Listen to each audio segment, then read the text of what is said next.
This is a full deep cleansing facial, no rushing, no skipping, just every step done exactly right, the kind of routine that actually makes a difference, not just tonight, but over time.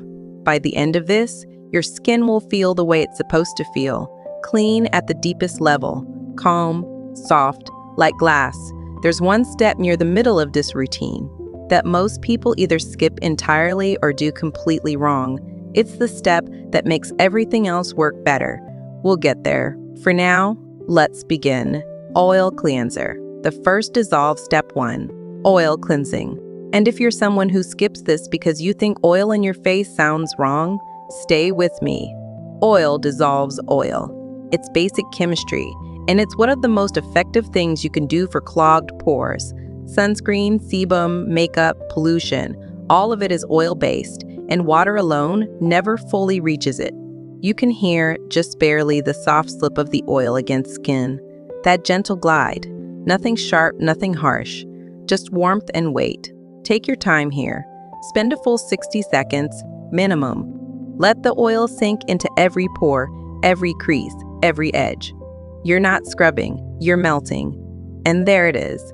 That milky transformation. That's the moment the cleanser is lifting everything it loosened, all of it leaving the surface of your skin. Rinse with lukewarm water, never hot. Hot water disrupts your skin barrier, and your barrier is everything. Pro tip, if you wear SPF daily, and you should, oil cleansing isn't optional. It's the only thing that fully removes mineral and chemical sunscreen from deep within your pores. Foam's cleanser, the deep wash step 2, the second cleanse. And this is where the real cleaning begins. Think of step 1 as loosening, and step 2 as lifting. We've already broken down the surface layer.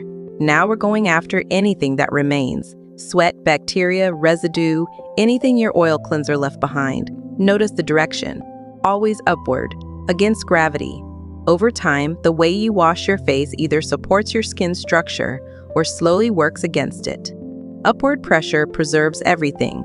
The foam feels almost weightless, cold at first, and then it warms to your skin temperature. There's something deeply satisfying about that shift, about the moment it becomes part of you. Cold water to close, always.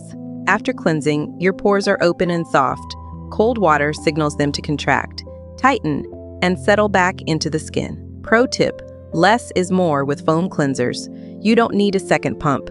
Too much surfactant strips your acid mantle, and a disrupted acid mantle is the root cause of dryness, sensitivity, and breakouts. Facial steam. The softening now, here's where it gets interesting. Steam. This is the step that makes everything after it work 10 times better, and the step most people skip entirely because they don't understand what it actually does. When warmth touches the skin, your pores respond. They soften, the hardened sebum and oxidized debris packed inside them. Blackheads, microcomedones, the buildup you can't always see. All of it becomes pliable, movable. Dermatologists often describe it this way. Trying to extract without steaming first is like trying to remove something from dry clay. After steam, the clay is soft. Everything releases gently. Stay here for 5 to 7 minutes. No rushing this step. This is where the real preparation happens. Close your eyes if you'd like. Let the warmth settle. There's something almost meditative about steam. The heat, the humidity, the stillness. Your skin is being cared for at a cellular level right now, and all you have to do is be still. Pro tip, keep your face 8 to 12 inches from the steamer. Closer is not better.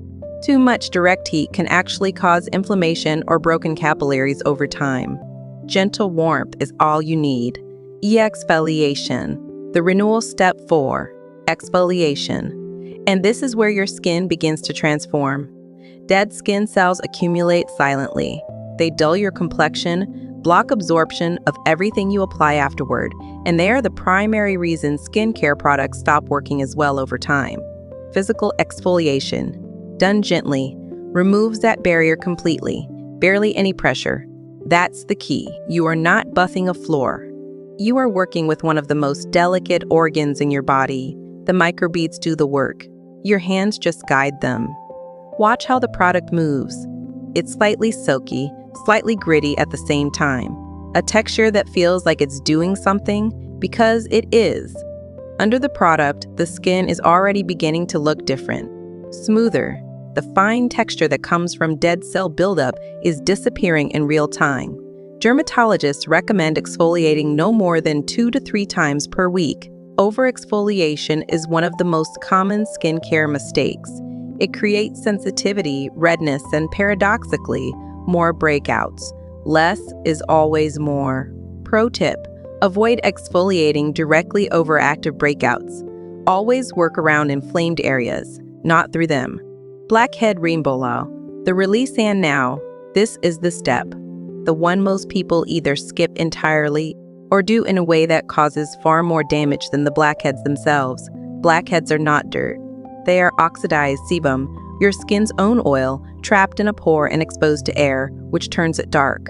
Squeezing them with bare fingernails creates micro tears in the skin wall. Over time, those tears enlarge your pores permanently. The right tool, the right pressure, the right moment. That's everything. You never force it. If the extraction tool meets resistance, stop. Move on. Come back to it. A blackhead that isn't ready will not release cleanly, and the damage you do trying is never worth it. There. That's what all the preparation was for. The steam, the cleanse, the exfoliation. Every step before this made this moment possible. The pore walls are soft. The debris inside is pliable, and it releases cleanly. Without trauma to the surrounding tissue, work methodically, section by section, the nose, the chin, the inner cheeks. Always clean the tool between each extraction. Always. This is not a rushed process. You are working with living tissue. It deserves patience. Pro tip: never extract the same pore twice in one session. If it didn't release fully the first time, leave it. Repeated pressure on a single pore breaks down its walls and creates a permanently enlarged opening. One clean extraction is always better than 3 aggressive ones. Toner, the balance step 6. Toner. And not just any motion. Slow, deliberate strokes. After everything we've just done, cleansing, exfoliating, extracting, your skin's surface pH has shifted. It's sitting slightly more alkaline than it should be. Your toner brings it back into balance. This is not wiping, it's pressing and gliding. There's a difference. You want the toner to absorb, not evaporate on the surface. Some toners tingle slightly at this stage, especially after extraction. That's normal. Its astringent properties gently working on the freshly cleared pores, tightening them back down, reducing their appearance. Look at the complexion now. Even at this stage, the difference from the start of this video is visible. The dullness is gone. The congestion is gone. The skin has a quality to it, an evenness that wasn't there before. Pro tip: a hydrating toner used twice, pressed in with hands after the cotton pad pass, adds a layer of hydration before your serum. This technique, popular in Korean skincare, is called the 7 skin method. Even 2 rounds of this dramatically improves how your serum absorbs.